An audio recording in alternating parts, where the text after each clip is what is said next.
আপনারা যদি মনে করেন এই দুনিয়ার সবচেয়ে বড় খেলোয়াড় মেসি আর রোনালদো, তাহলে ভুল ভাই। এই দুনিয়ার সবচেয়ে বড় খেলোয়াড় হলো আমার আব্বা।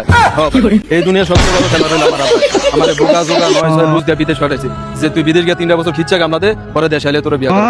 বিদেশ গিয়ে 3টা বছর খিচ্ছা কামলাতে পর আব্বারে কইলাম আব্বা 3 বছর তো হইছে, এবার দেশে একটা বিয়ে করে দিয়ে বিয়ে যে করবি বই না রাখবি কই, বাড়ি টাড়ি করছো না? আব্বা করি নাই তো। তাহলে আরো 2টা বছর বিদেশ কর, একটা বাড়ি কর, পরে দেশে আইলে তোর বিয়ে করবো।